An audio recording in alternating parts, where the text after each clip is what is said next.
Yo, yo, what up, what up, what up? It's your man, Mr. Controversy. Did you miss me? Finally, y'all, we were having problems with this StreamYard. I don't know what was going on, but anyway, we here, y'all. We here. Make sure you share. Let everybody know. This is Battlegrounds, a 3-point conversion. Battlegrounds, or 3-point conversion sports lounge battlegrounds. And yes, we are here. I see y'all lining up. And let's get it started, man. I want to bring in the first contestant. I want to bring in my guy. There you go, Ty. What up, Ty? What's up? What's up? What's up, man? All right, man. You the rookie in this thing. Before we bring your other contestant, I want you to say, man, how's it been so far? Man, I was saying this earlier, man. I'm ready for the competition to be over, man. I done had a lot of people, man. They don't like me no more, man. People used to talk to me. They don't talk to me no more. Used to tag me and stuff. They don't tag me and stuff no more, man. But nah, man. It's been I don't know how long it's been. Is it 2 months, 3 months? It's been a long time. But man, I ain't gonna lie. It's I was talking to some guys last night, man. It's a lot harder than it looks. We don't have the questions ahead of time. I don't know what you're gonna say. You know what I mean? Like normally, I'm kind of out of my element right now. Normally I'm on my phone, I'm pacing back and forth and stuff like that, man. Because it's you front and center now, baby. They see you. Oh yeah. But it's like the thrill of the chase, I guess. Yep. Let me bring in my other contestant, the reigning champion, Mr. Danny Thompson. What up, Danny? What's going on, fellas? Championship night. Championship night. How you feeling, man? Championship night. Nah, you know what? It's like a regular night. It's just that you feel that extra pressure of trying to be the first person not only to win twice, but the first person to go back to back in this. So, pressure bust pipes. Yep, that's it. And then, so shout out to the former champ before you, Ray Lynn. Ray, he was the first rookie. And when I say rookie, the first time in the contest, he won it. But what Ty had the chance to be is the first rookie to beat a champion in the championship to win it. So this is big, man. This is big. So we're about to get it started, y'all. So I'm gonna say the rules for people who just watching for the first time. I see we got a lot of people watching. I appreciate y'all. Continue to share. I thank y'all for watching. So how it goes is it's usually 3 rounds. We're gonna do 5 rounds today. All right. We're gonna make your brain. Yeah, it's 5 rounds. Yep. So how we do is we have it's a question per round. I ask a question, and so let's say Danny goes first. Or the first contestant goes first. So when I ask a question, I'm gonna repeat it twice, and then that contestant has up to 30 seconds to come up with the answer. So they can't look at their phones, they can't look at the chat or anything like that. They're trying to get their mind straight, trying to think of whatever they're gonna come up with. So they have up to 30 seconds. So if they want to go right then, they can go. If they have 30 seconds, they want to take the 30 seconds, go ahead. After that, they have a minute and 30 seconds to explain their answer. So for instance, say if I ask the question, hey, who is the best 3-point shooter in NBA history since 1990? Then I'll say not name, whoever I said you can't name. Danny has up to 30 seconds. Then when he's ready, he has up to a minute and 30 seconds to explain his answer, to give his answer, but not just say, okay, it's this person, Steph Curry. He has to explain it as well. After the minute and 30 seconds is up, or after he gets done, it goes straight to the next contestant. That next contestant goes automatically on my signal. Then they have a minute and 30 seconds to give their answer, and so on. It flip-flops, it flip-flops, it flip-flops.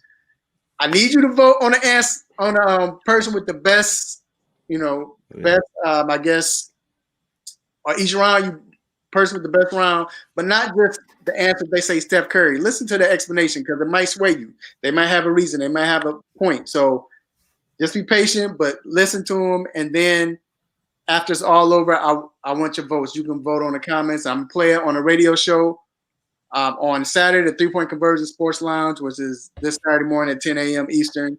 So we'll share that, and then we'll play it all next week, and then we'll give the answer next Friday. All right, or next Saturday. Go ahead, Ty. I want to say this too, man. We don't want no biased voters, man. Vote for us because you really like our answer. Right. Don't vote for me because you know me. Or Don't vote for me because you right. like me. I ain't got no money I can give you either. So right. Yeah, right. but you know, vote for who you really think won though. Seriously. All right. So y'all ready? I don't have the music, so I can't play the music. I was about to say where the music is. That's what I gets know, you right? set. I need that vibe. I know. Hey, they don't have it where I can play that music. But anyway, so we're gonna start off. Ty, since you the challenger, I want you to pick a number between 1 and 83. 24. Okay, Danny. Apple turned 8 on Monday. So I'm taking 8. So y'all been paying attention, but it's 24. So Ty, who you want? You want to go first? Or you want him to go first? Oh man, I'm gonna go first. Okay. All right. So the first question. So I got my questions right here. All right. So I'm gonna repeat it twice. Name a non-scoring play that changed the momentum of an NBA playoff game the most, and it's not including the NBA Finals. Can't be the NBA Finals. And the key word is, of course, it changed the momentum, and it can't be a winning play or a game-ending play. So again, name a non-scoring play that changed the momentum of an NBA playoff game since 1990. The most, and it can't be an NBA Finals game. All right, and again, it changed the momentum, and it can't be a winning play as well. Ty, you have up to 30 seconds to come up with your answer. Oh boy, this I don't know what kind of question this is. Man, this I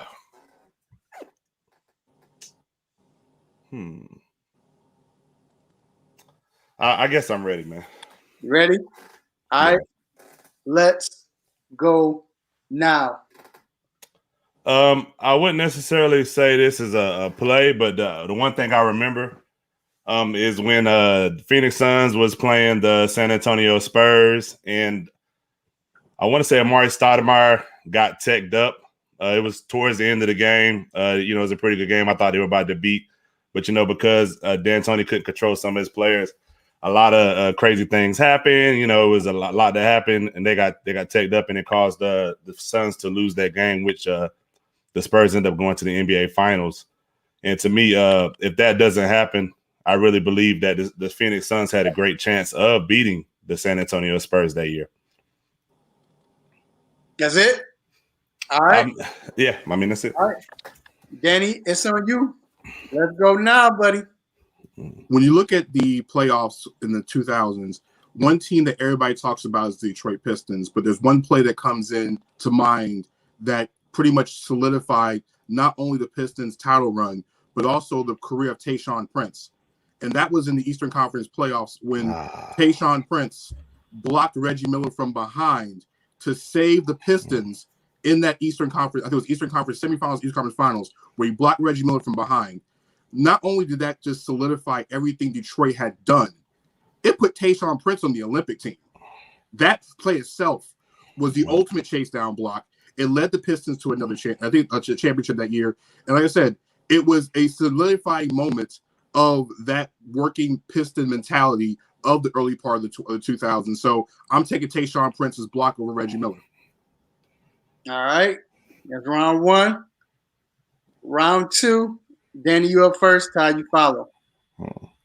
Name the closer who has the best chance to strike out Barry Bonds in the bottom of the ninth with 2 on, not named Mario Rivera, Aroldis Chapman, and Ricky Wild Thing. I'm going to ask that question again. Name the closer with the best chance to strike out Barry Bonds in the bottom of the ninth with 2 on, not named Mario Rivera, Aroldis Chapman, and Ricky Wild Thing. And this since 1990. Danny, you have up to 30 seconds to come up with your answer. If y'all don't know who Ricky Wild Thing is, y'all need to look up Major League.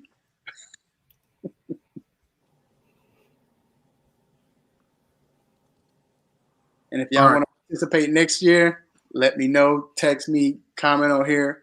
However, we'll get you on next year. All right? You ready, Danny? Yep. All right, let's go now. Barry Bonds is one of the most powerful hitters in the history of baseball. So for me, I'm going to need a guy that's going to be very intellectual on the mound, a guy that can do it all. And to me, when you look at closers, I can't go intellectual. I'm going to go power pitchers. I'm going rap with one of your guys from Chicago, Kerry Wood. When Kerry Wood was a starter, became a closer towards the end of his career because he couldn't pitch long enough. Kerry Wood had 100-mile-an-hour stuff. He could blow it right by you. Because he was a starting pitcher, he knew how to deal with Barry Bonds. With power and the ability to know Barry Bonds, I'm going to take a guy that can throw 100 miles an hour. So it's only just one at bat. It's not a whole game. I'm taking Kerry Wood. All right. Ty, it's on you. Let's go now. Man, come on, baseball, really, man. All right. So the best I could do for you is I'm gonna have to say something similar to what Danny said, man. I'm gonna have to pick somebody that can get up there around 100 mile per hour with a fastball. I'm gonna have to go Joshua Hader. I really feel like that he can get up there with 100 mile per hour fastball. I also feel like that his changeup with the 80, he can get down into the low 80s with that changeup. So I also feel like that too could get him. But I mean, I feel like he could probably start off going with the 100 mile per hour fastball. And then once he get him going with the fastball, he could probably change it to the 82 changeup, and maybe that'll get Barry Bonds. I mean, we're talking about one of the greatest hitters ever. So I mean, I feel like that's probably the best chance we probably could have. I mean, you took the best closer, Mariano Rivera, off the table. So I mean, I feel like Joshua Hader would have to be who I would go with. All right, that's round 2. Round 3, Ty, you up first. Danny, you follow. Name a female athlete that dominated her sport the most for a period of time, not named Serena Williams or Simone Biles, since 1990. I'm going to say it again. Name a female athlete that dominated her sport the most, any sport, that dominated her sport the most for a period of time, not named Serena Williams or Simone Biles. Danny, you have, oh no, it's a tie, right? Tie. Yes, it's on me. 30 seconds. 30 seconds. I'm about to go with Diana Taurasi, man. I mean, I'm about to go with DT, man. You know, I mean, she dominated at Connecticut. I mean, she's still playing currently now. I know she's not what she once was, but I mean, I believe she has 4 or 5 rings, I want to say, since she's been in the league. I mean, Diana Taurasi, a lot of people say she's the GOAT of the women's game. You know, I mean, there's a lot of people you could name, but I feel like Diana Taurasi has dominated women's basketball for the period of time she's been in, at least for a 5-6 year span. She's been the best player. I mean, a lot of people might say other people, but I feel like Diana Taurasi is one of the people that has most definitely dominated the women's sport. All right, Danny, it's on you. Let's go now. He picked the UConn Husky, but he picked the wrong UConn Husky.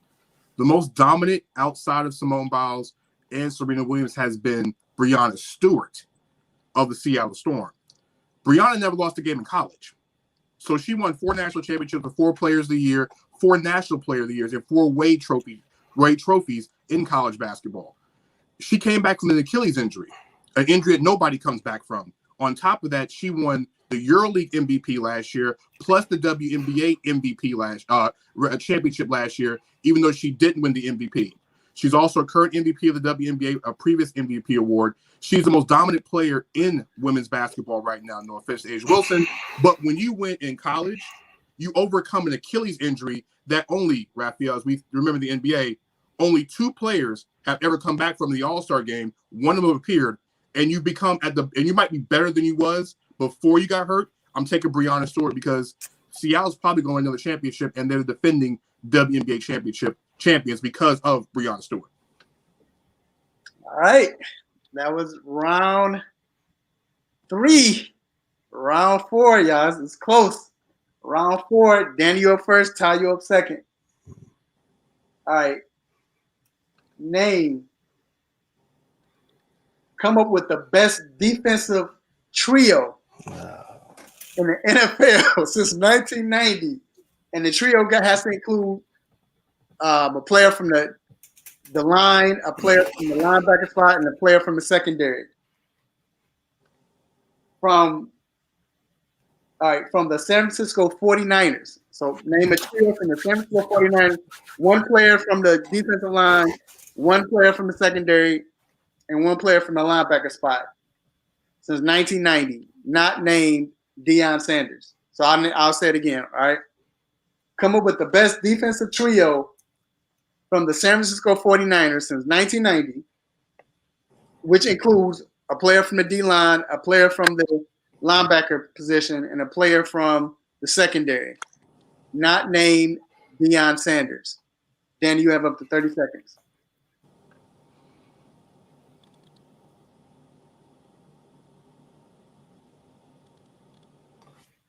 Again, if y'all want to do this in the chat, let me know. Y'all can come on. Let me know. Y'all can do this next year. We're gonna start, or later on this year, we're gonna start it off. All right. All right. So you said the best 49er trio defensively since 1990, not Deion Sanders, right? Yep. You got 7 seconds. All right. Let's go.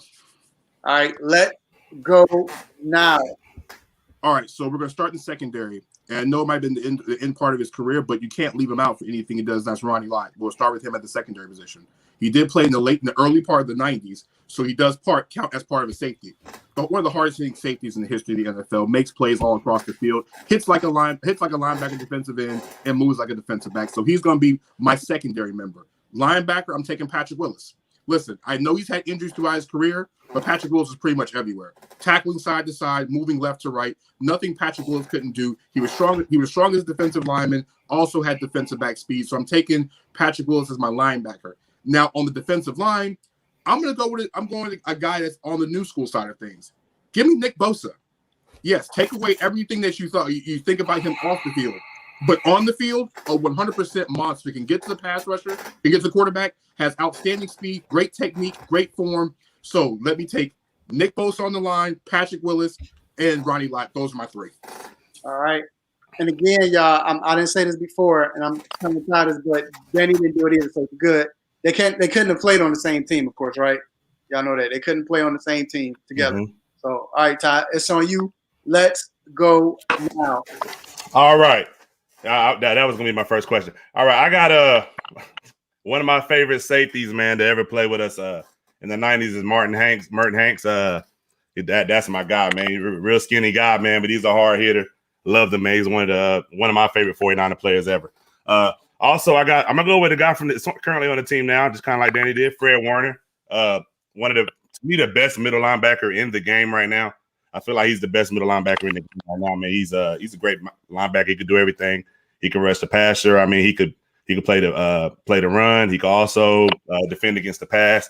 And then I'm about to go with a guy. You know, when he got to us, he was a little long in the tooth, man. But I'm about to go with Justin Smith at defensive end, man. You know, like I say, he's a pretty good defensive end.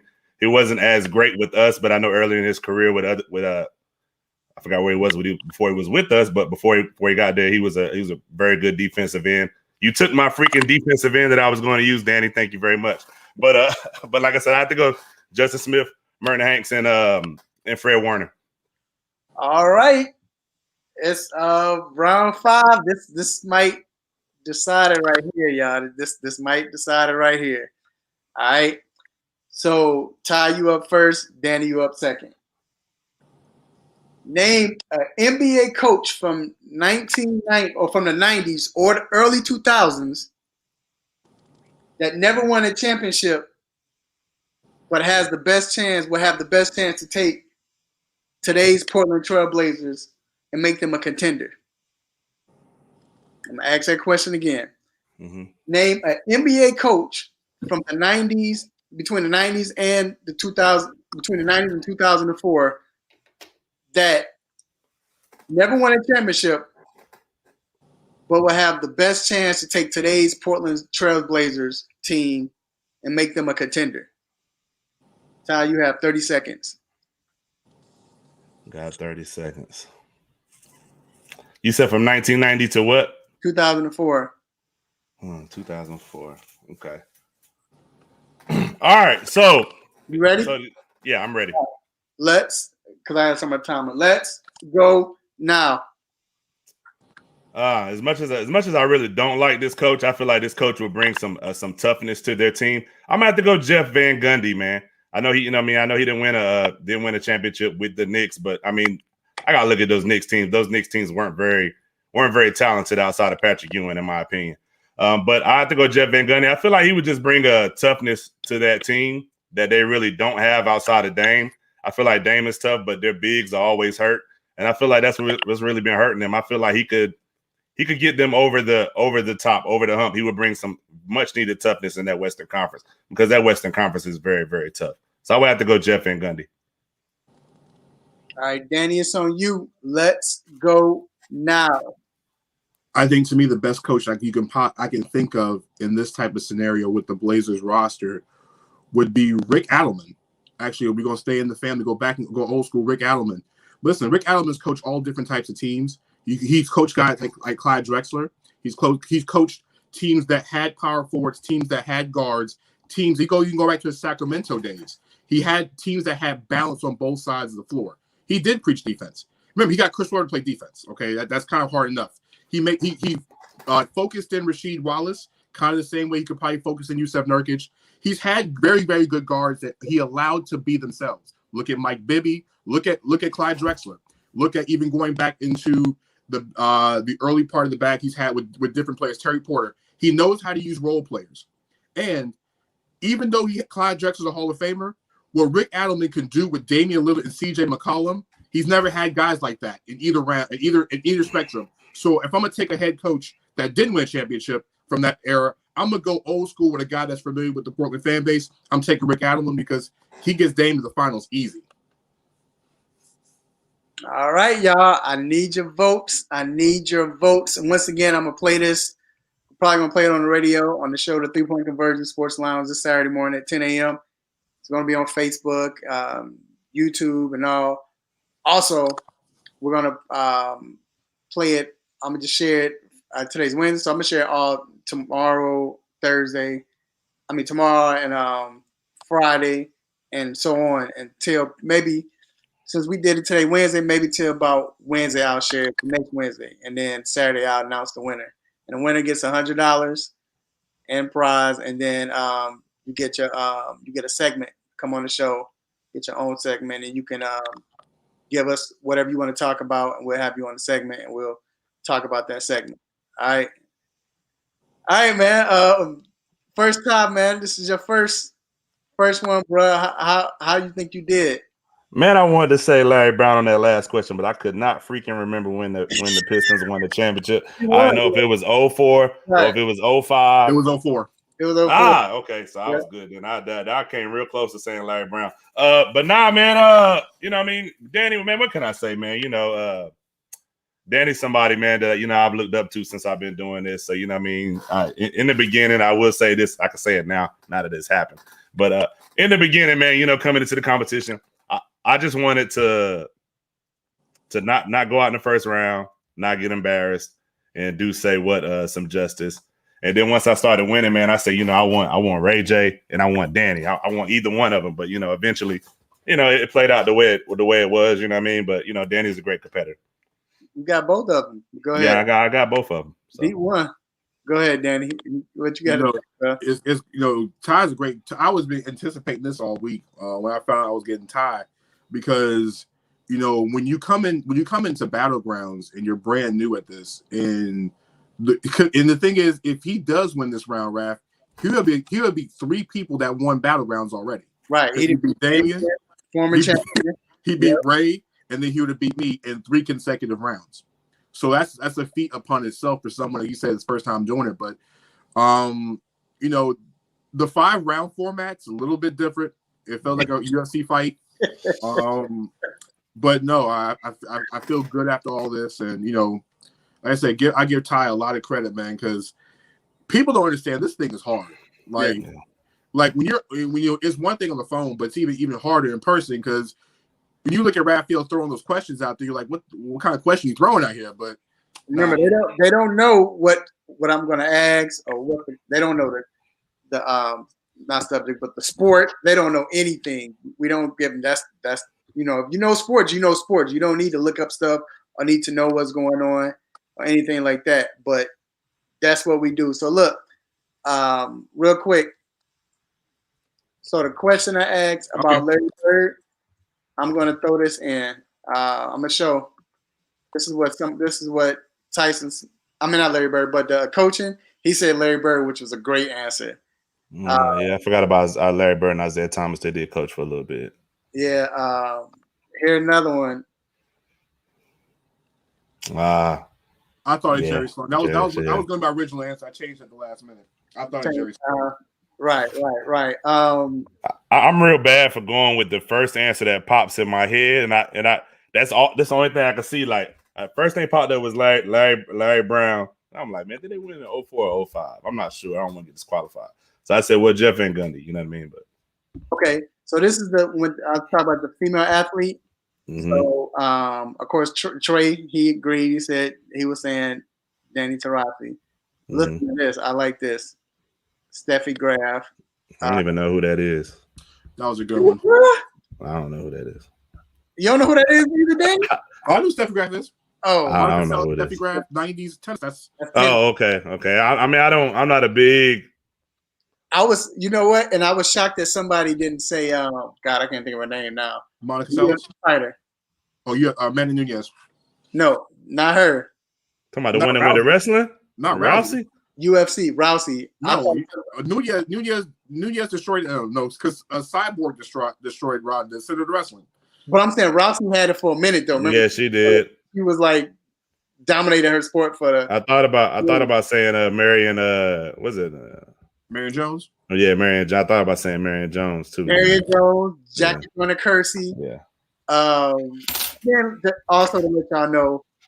So when I come up with these answers, I make sure I can come up with 4 answers myself. So I know, okay, there are options. I thought about Jackie Joyner Kersey. Mm-hmm. I thought about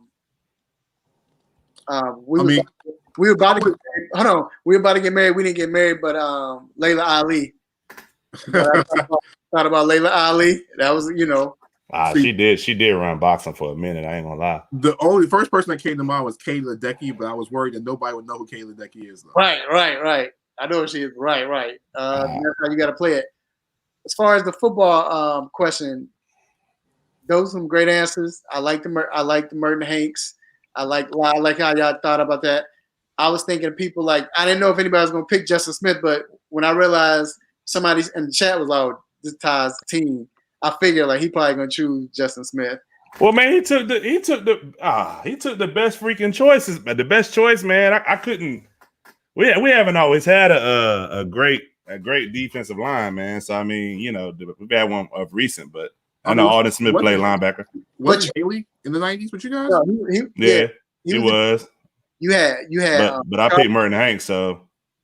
Well, right. But you had Charles Haley. You had Justin Smith. Who was it? I'm trying to think. It was another D tackle. Oh, you had Brian Young. Yeah, Brian Young. I remember him. Yeah, stubble. You had. I mean, it's a lot of people that chose from. With the linebackers, of course. Y'all named 2 great ones. What about Alden Smith?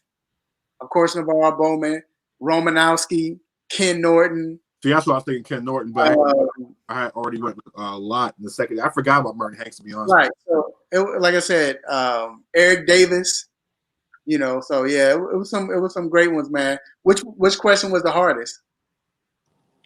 Man, I think that first question for me, man. I could not freaking think of nothing until he said the Tayshaun Prince joint. I'm like, how did I forget that, man? Because I would think he was gonna say Tayshaun Prince though. Because the stuff you remember is like I remember, Reggie hitting the shot against the Bulls. I want to say either game 5 or game 6 to take it to the game 7, but that's somewhat of a ending shot. I mean, you try to think about different stuff that happened at the end of the games, man. But it's like, man, what about? I smoked that round. I ain't gonna lie. So the play I came up with, I thought about as far as just changing momentum. the Scottie Pippen dunk on Ewing. Yeah, that changed the momentum. I thought about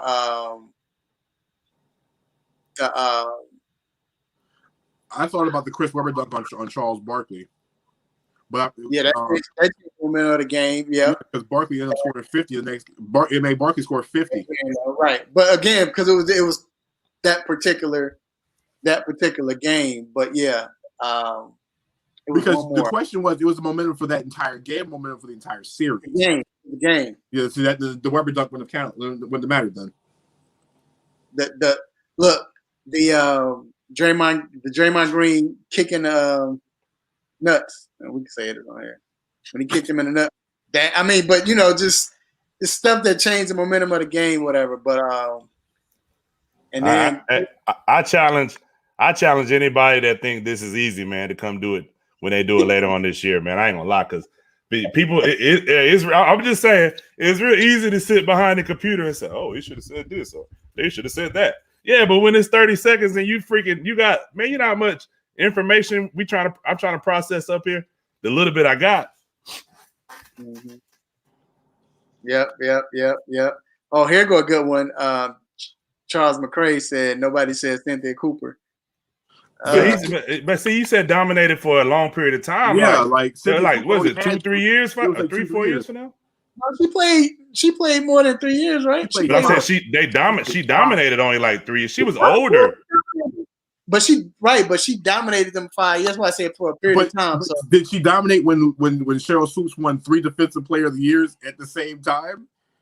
I mean, did she dominate in college when Reggie Miller's sister was winning winning all them awards? Where she was Klay Thompson. So when Danny said college and all that, I thought he was gonna stick with college. I didn't know he was gonna go to the pros too. So if you would have said college, you could have went college. You could have went. If you said Diana Taurasi, you could have stuck with Connecticut. Of course, she dominated WNBA. So, no, Taurasi hasn't dominated the WNBA. They've only won one. Taurasi's won one. But that's a team sport. She still dominated that. She's got one or two MVPs and one championship. Stewart's already done it. See, I don't equate. Well, for me, I don't equate you because you didn't win the championship, won the championship, you didn't dominate. Like Aaron Rodgers dominating the NFL. But you only have one championship. It's a team sport. You got, you know what I'm saying? You can't do it on your own. So I don't. But I hear what you're saying, though. If that goes into your answer, I feel you. But I never look at it like that. So I should have went Nunez. I should have went Nunez that round. Now I think about it. All right, man. We gonna I'm gonna go ahead and we're gonna end it. But any last words? Nah. Good match, Sean. Good match as always, bro. Yeah, man. Like I said, anybody in the comments, man, hey, pull up. Pull up next time they're doing it. I'm retiring. Win, lose, or draw, you can have my spot. You're not retiring. Hey, look, man. I'm already overweight. I don't need to be dying of a stroke because I'm stressed out up in this joint. I'm good. You coming back. We make you come back. You know what I'm saying? Win, lose, or draw, we make you come back. You got to do a second run. You know what I'm saying? Oh yeah, you got to get back here. Don't we dragging you back into this? Yeah. You was made for this, bro. You know? I lost so many friends. Hey, look, Ray Lynn, bro. You can tag me and stuff, man. I ain't do nothing to you, man. Hey, man, what's up, man? I love you, Ray Lynn. But hey, you can tag me and stuff, bro. It's all right. I ain't do nothing, Oh, cool. Man. But all right, y'all. Hey, everybody who was in the comments and watched and voted, appreciate y'all, man. Thank you so much for that. This means a lot, for the support. And of course, Ty and Danny, I appreciate y'all, man. Y'all doing things, it won't be any bias on here as far as move your head, Ty. Ty, say it again. We might have some big news coming up shortly. Yeah. Ty, we got to holler, so that's good. And then we got Danny from the 3-point conversion, reporter, writer, senior writer. So hey, once again, I'm Mr. Controversy, Raphael. I appreciate it. And we will see y'all whenever. I'll see y'all on the show Saturday. Hopefully y'all listen to the show this Saturday. We'll post it out. And hey, man, we'll do something crazy like this again. Me and Danny might come back with our top 10s. You know, we got. Hey, I've been asking. We should do that. Right. We got. There's been a lot going on in sports. So, but once we might come back with that as well. So that was fun. Before we go, man, make sure y'all love on family. Let family know that you love them while they're still alive, while they can feel it. Make sure y'all eat good. Watch today's game. Watching baseball, whatever it is. Oh man. yeah, the game about to come on. Most definitely. Yeah, come on and have some fun. All right. Until then, when you miss me, I'm out. Peace. Y'all stay on, okay? Y'all don't know.